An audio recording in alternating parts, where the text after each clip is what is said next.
There's only 24 hours in a day. I got a pair of earbuds and I wish there was a way that I could know just what I want to listen to. There's 150,000 shows that I'm not sitting through.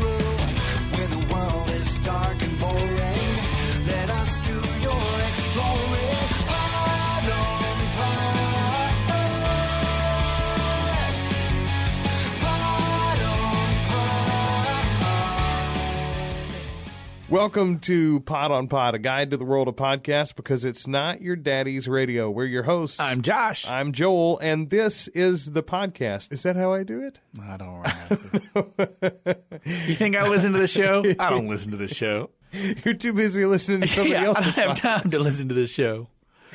This week on Pod, we're going to be discussing a couple of podcasts, actually. TLDR and Reply All. And Reply All. Already the peanut gallery is piping in. The reason we're discussing these two shows together normally is because they're the exact same show. Normally we either talk about an individual podcast, a different podcast every week, and we break that show down talking about audio quality, host likability, content, the production values. We talk about all those things so that you might get an idea of whether that's a show you want to pursue. It's time intensive to check out a new show. You Yes. really need to listen to several episodes, 3 or 4 at least. You don't have that kind of time to spend on everything. So check us out. We'll tell you what we think of the show, and in 30 minutes, you'll know whether to spend the time yourself giving it a shot. This week, we're putting 2 shows together instead of our normal trifecta episode because these shows are they are completely tied to one another. One of them is the father of the other, and then it's gone on to a slightly different variation of its own self now, and we wanted to sort of look at both of them against each other, see what we thought of both. So, what the heck are these shows about? First of all, last week we made some jokes about TLDR. Josh? I stand by them. It's a terrible name, a horrible name. It is. And I think it's still, even listening to them, because I want to say episode 4, maybe, they realized that no one understood the title of the show, and people were confused by it. So in episode 4, I mean, don't quote me, but I'm pretty sure it's episode 4, they have to come out and explain what TLDR is. I'm going to give you the Urban Dictionary definition right now. TL semicolon. I shouldn't have to go to Urban Dictionary to figure out what my podcast is about. I agree with you. TL semicolon DR. It literally means too long, semicolon, didn't read. You say this whenever a nerd makes a post that's too long to bother reading. Here's an example. OMG, you post winch. I can only say one thing in response. TL semicolon DR. I've seen this before online. I had a vague... It's old school. Yes, I had a vague recognition of what it was. I did not know what it was until I started trying to listen to this show. And the only reason really that I finally listened to this show is because I knew that the hosts had moved over to Reply All, and I was awaiting its launch. Because they realized their mistake. Because the title was bad? The title is terrible. Well, they could have changed the title. And so they just make the exacts they did. They now call it Reply All. It's the exact same show. Okay, but you don't know the story behind Gimlet Media. You don't know why these guys moved to a different company. And we're going to get there eventually when we listen to the Startup podcast together. I've already listened to that. You're going to love that. But what happened is Gimlet Media is a new podcast company. Alex Lumberg. That's cool. I don't review podcast companies. I review podcasts. Well, he has a podcast about the company called maybe Startup. I'll get to it eventually. We really should check that out sometime. But anyway, those guys, and who are those guys? I guess we should talk about that. Alex Goldman and PJ Vogt. Those are the 2 original hosts of TLDR.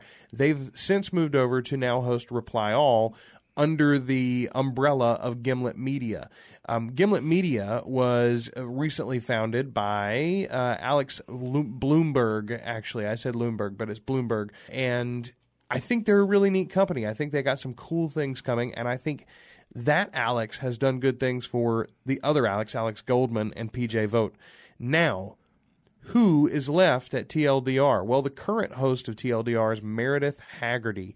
I like Meredith. I do too. Yeah. Although I've also listened to an episode. Not to say that I don't like the other guys. I think the other guys are just fine. It was, it was actually an episode from like episode 16, but they replayed it in January. It's one of the ones that I listened to. It had Laura Mayer as the host of that one. TLDR was the original idea, and the tagline for the show is the internet shorter.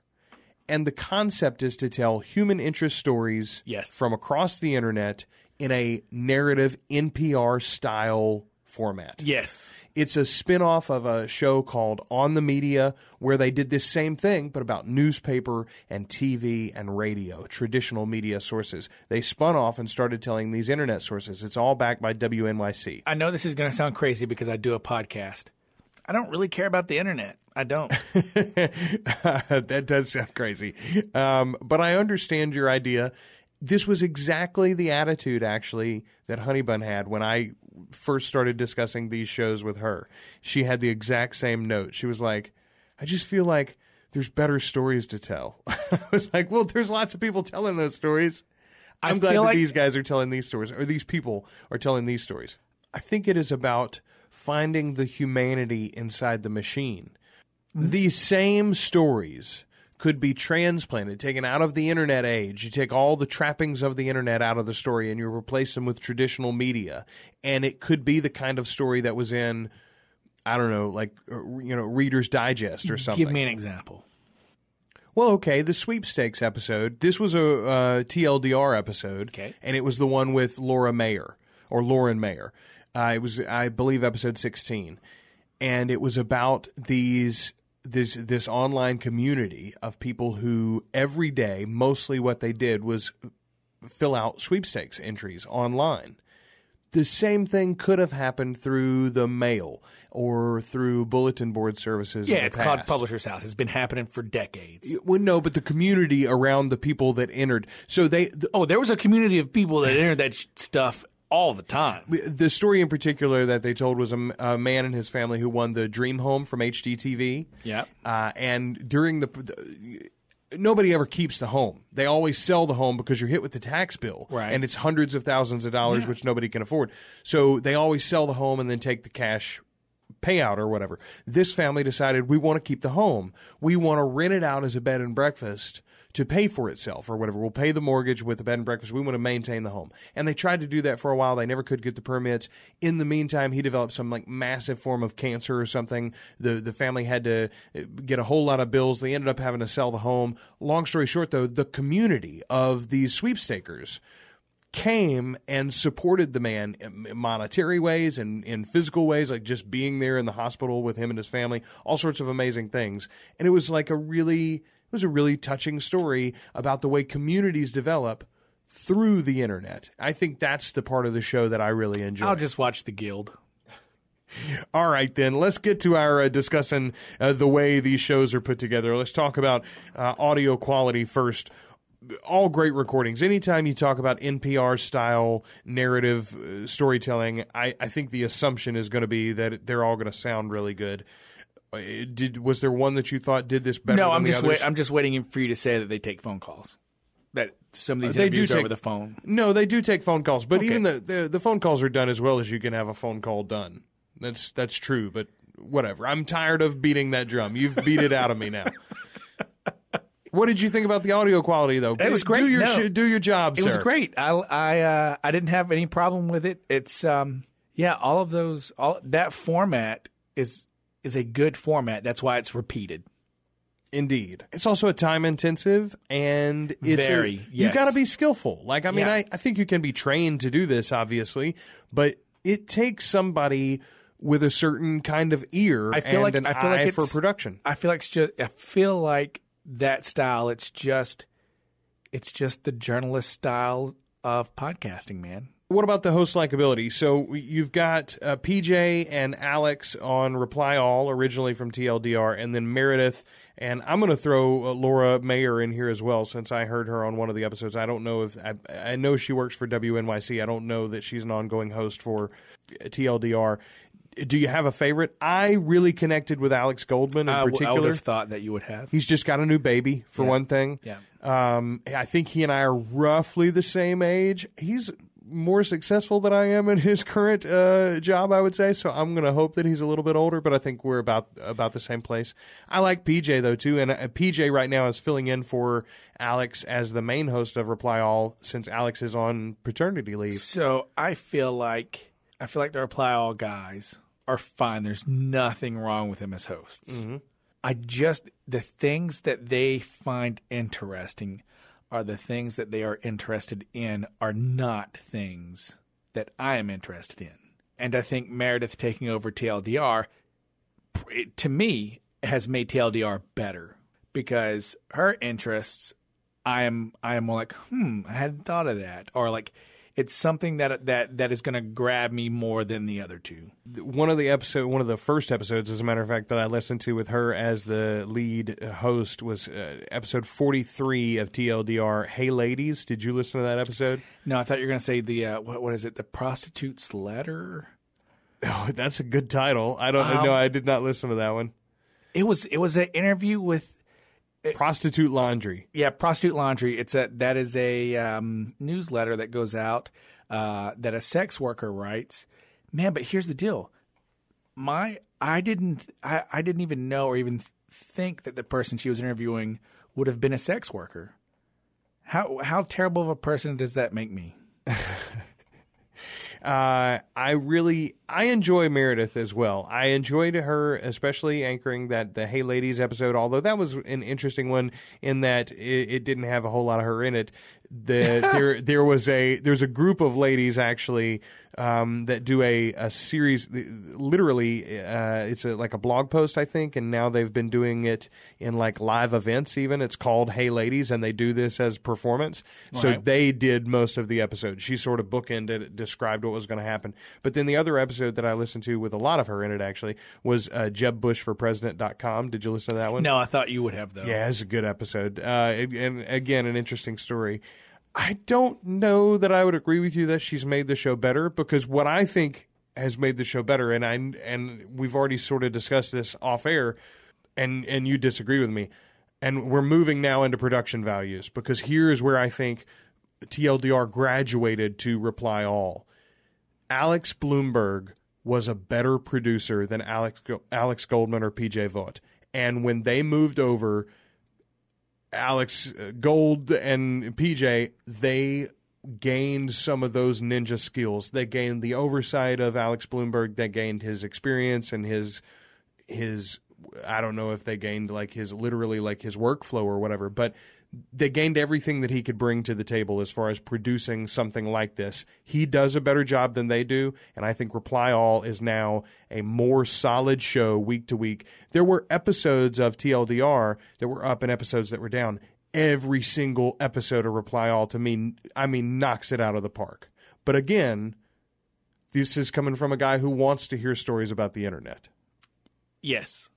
To the casual listener, if there is such a thing in podcasting, yeah. To the casual listener, you're not going to tell a difference between them. There's no difference between them, especially if you listen to the ones, the early TLDRs hosted by Alex and PJ, and then you listen to Reply All. If I played one and then played the other and didn't tell you which was which.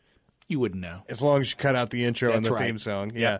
Yep. Which, by the way, since we're in production values, let's talk about the theme song. What did you think of the mysterious Breakmaster cylinder? Oh, hey, you know what I did like from Reply All is from the first episode, they say, hey, whenever we're going into an ad, you'll hear this music. That's Gimlet Media. That's a Gimlet Media thing, and they do it on Startup as well. Alex Bloomberg, was very particular about, I don't want it to ever be confusing. One of the things that advertisers love about podcasts is that in most cases the podcast host is reading the advertising. And so it can be sort of at times feel like an endorsement. And he's like, if and when I endorse something, you'll know it. But regardless, if I get paid to say something, you'll hear this music. And Startup has its own ad music, and Reply All has its own ad music, which is different, distinctly different than any of the other music that they play. But what do you think about the beats, the theme song in particular? I love the mysterious Breakmaster cylinder. The Reply All theme song is my ringtone on my phone. Neither of them were memorable enough to make my nipples hard. Well, fair enough. It's not a ringing endorsement then from Josh. You got anything else to add about the production values? Generally, you don't like a lot of fanfare, but that's this type of show. Yeah, We liked it exactly. in Serial. Yes. You like it here. Here's the thing, man. I know I'm going to come off as having a negative tone on both of these shows just because they're not my bag. I think production value's fine on both of them. I don't think any of the three hosts do a bad job. I don't. I think they do a fantastic job. What gets me on these is content, and it's content I don't care for. It's not that it's content done poorly. I don't care for it. It doesn't interest me. And I feel bamboozled and shylocked into listening to the exact same show twice. I had to listen to 6 episodes of the same show just so you could get your kicks, and it sounds like plug Gimlet Media. No, not at all. We haven't begun to plug Gimlet Media yet, sir. And I don't know that we will. No, but probably not. Although I don't know. I think when you get to the other show, I think you'll like it more. And they're going to put out more shows in the future too. But well, okay. Let's talk then. Let's turn to the positive. What were some of your favorite moments? Because you did like parts of TLDR in particular. Yeah, so I had this thought. I liked this episode for this thought. So it was the episode about the hipster guy who's sitting on the High Line next to Chelsea with his typewriter, and he will type you up a story for free, donations only. But the bent to it was that he got splashed on the front page of Reddit. And what didn't get splashed on there was what he actually did. So he got a bunch of negative feedback. And I thought that the interesting part in there was just isn't anything new. People on the internet that are anonymous are horrible, horrible people, which goes back to the point that I think everyone is inherently bad. And the internet proves that every day. That was my favorite part. I had a lot of favorite moments. Okay, so from the early episodes of TLDR, I think it was episode 4. It's called The Unicorn. It's a guy in his 50s who had never used the internet. I did listen to that one. He was the restaurant owner. He owned a cafe or whatever, yeah. I loved when he's talking about, he said, if I need something quick, I just go across to the FedEx store. They fax something for me, order something online. I just give them a sandwich. I just do them favors. That's right. People do me favors, I'm like, what a wonderful look into like the way human beings used to be. Look at that. I also really enjoyed more recently. I think this was like episode 36 of TLDR. It was about. I think the title is called "The Mysterious Childish Gambino" or "The Mystery of Childish Gambino." And really, I'm not surprised at all that you about listening to that one. Yeah. Well, it's about the Wu-Tang name generators online. There are 2 of them distinctly, and the concept of the episode... Is that how he came up with Childish Gambino? That's the story, is that a friend of his put his name into a Wu-Tang name generator, got Childish Gambino. It was so good, he felt like he had to begin writing rap music specifically under that moniker. I think that's an urban myth. No, he holds it to this day. He had already begun writing raps and stuff, but he had not been serious about it at all. But the name Childish Gambino was like a totem for him, and it sort of like honed the idea. But the concept of this episode is to find which one of the name generators is the one that he actually used. Because if you put Donald Glover into either one of them, Childish Gambino comes out. And so PJ and Alex were like, well, surely one of them just changed the results to match the story after the fact. Or they both use the exact same algorithm to generate the names. Every other name, including even the names of the band members themselves, of the actual Wu-Tang members, results in different things in each one. If you put in Childish Gambino, do you get Donald Glover? That's a good question, and the episode of TLDR did not answer that question. Failed me again. You and me got to do the research, man. A couple of my other favorite moments, these are from TLDR, Reply All. I keep getting them confused. I wonder why. Yeah. There was a great episode number 7. This website is for sale. Did you listen to that one? They talk about domain registries. No, but they did talk about domain registries in, and this is a Reply All episode, the Anxiety Box. They talk about it's a guy that's got like a bunch of domains. Oh, yeah. That might be the same one. In this episode, they talk to the guy who's effectively like they describe him as the Derek Jeter of domain names. This guy makes like hundreds of thousands, maybe $1 million a year brokering domain names. No, not the same guy. Okay.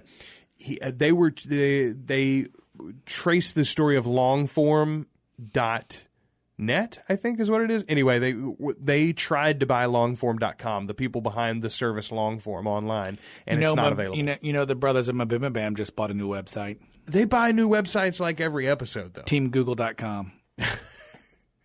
I'm behind on that show. I'm not.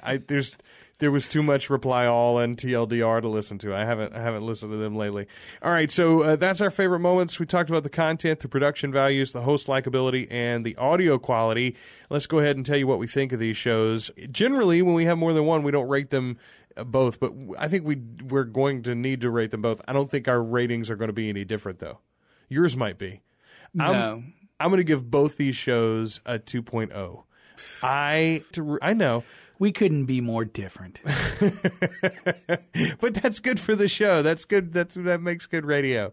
Hey, TLDR was a good idea to begin with. I think it's been spit and polished. No, how can you say anything's a good idea when what they're putting out there in front of their audience is such a horrible name? And I know I keep going back to that, but if the thought process that you take to get to the title of your show is so bad, then any content that you generate is going to be thought of by the same people, and I don't trust it.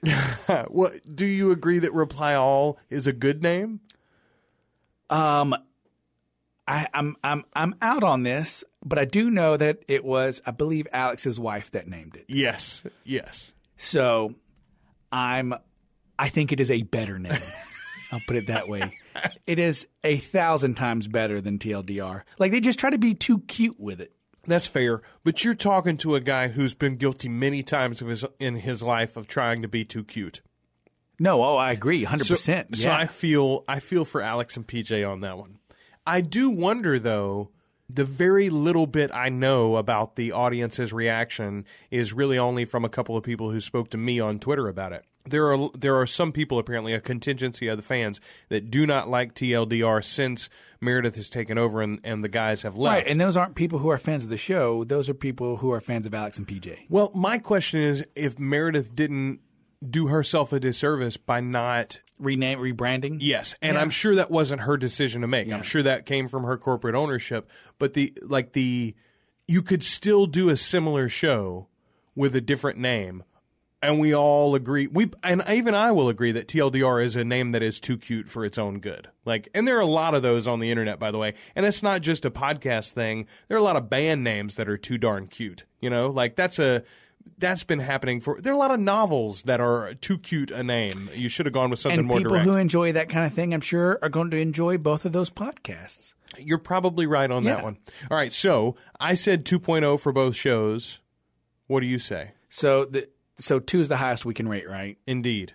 0 on both of them. 0 for both of them. Across the board.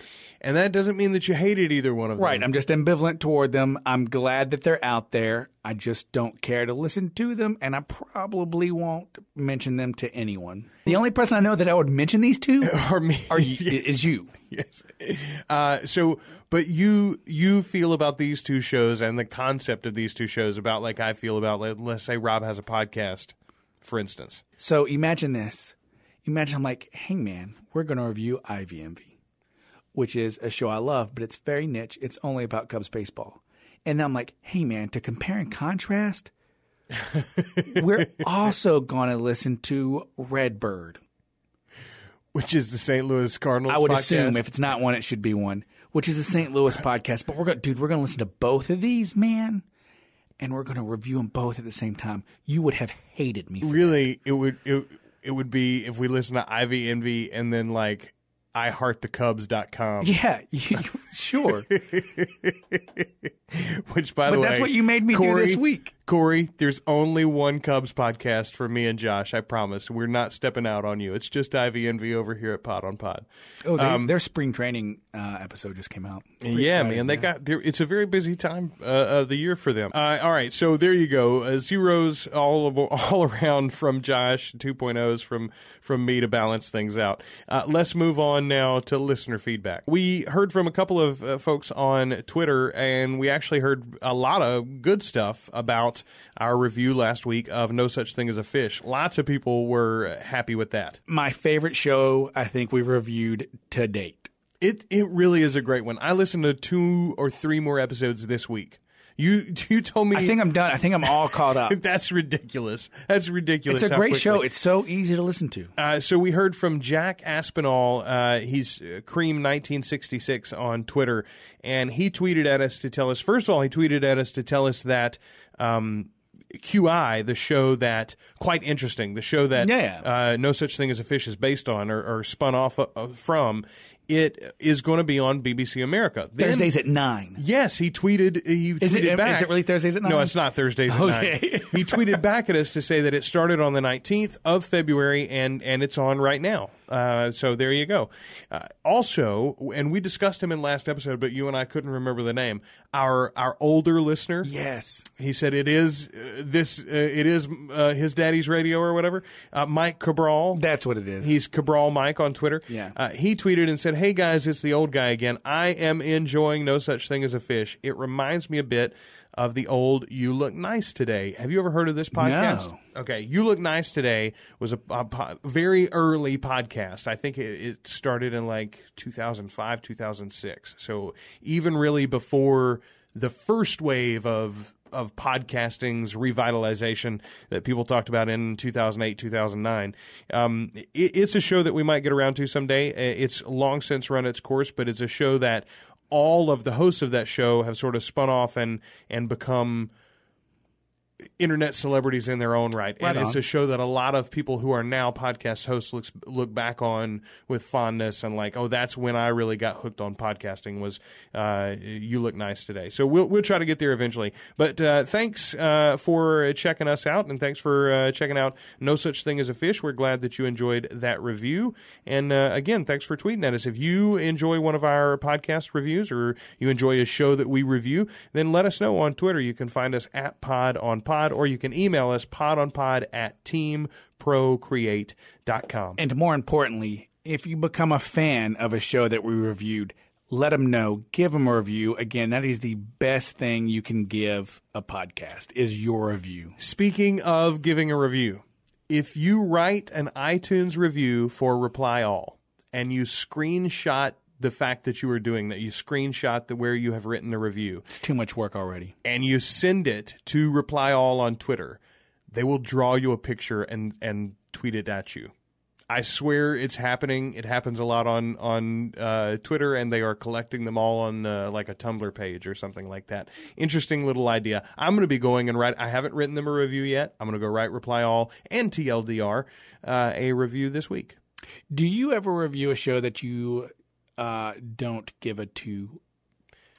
Do I ever write them a review in iTunes? Yeah. Yeah, often. Like as long as because again, like my 1.0 or 1.5 doesn't mean that it's not a good show. It just means that it's not one of my favorites. I'm not going to listen to it every week. So if I appreciate the production, if I've put in enough time to do an episode of this and I didn't hate it, I will very likely go and review. I've reviewed a ton of shows in iTunes because I know how much it means to the podcasters.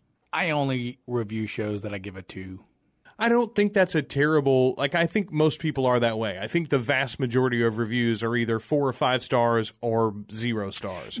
Right. Yeah. Exactly. So I feel like if I like the show enough to give it a 2, then it deserves the highest rating I could possibly give it to offset some of the people who don't enjoy it. All right. What are we going to talk about next week, Josh? We're going to talk about every podcast that we can think of.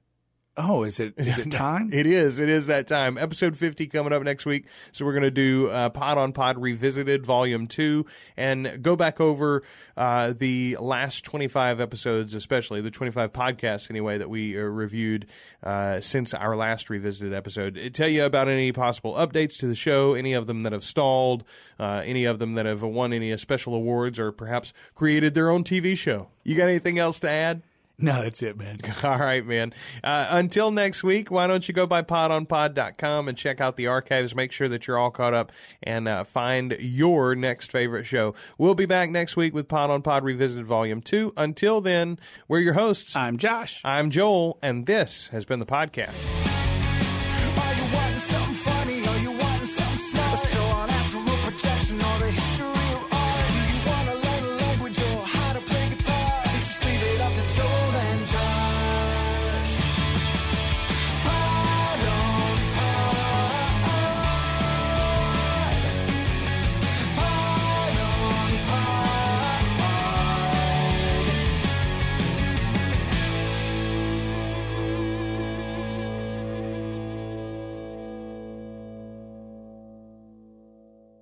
Pod on Pod is a proud member of the Procast Network, a Procreate production. Procreate is a community of artists in film, music, the digital arts, and the fine arts that helps them connect and collaborate on projects. You can find out more at teamprocreate.com. Also be sure to check out one of our other great shows like Me and the Geek. Are you a geek? If the answer is yes, I've got just the show for you. If the answer is no, well, I might have the show to explain why you're wrong. meandthegeekpod.com is where you need to go. Visit us every week for a different conversation with a new geek and a peek into their own geeky world. You see, here at Me and the Geek, we believe that everyone is geeky about something. Find out what your geek is, and then let your geek flag fly. With Me and the Geek on iTunes, in Stitcher, and wherever you find podcasts now. Our musical guest this week is Axel Jordan.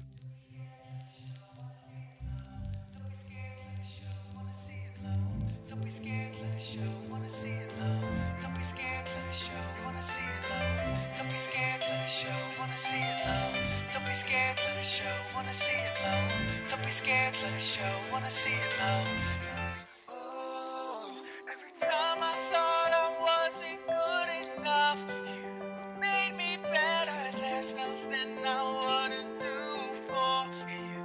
You're the best of all the others, they can't compare. Your light bright. I love the way you shine. Don't be scared, let it show. Let me see it glow. Make me wanna go to the jewelry store. Find a diamond as bright as the way you are. Never can I find, cause you're too beautiful. You're my favorite song on the radio. Wanna hear you all day, can't get sick of you. Drives me crazy, you already know.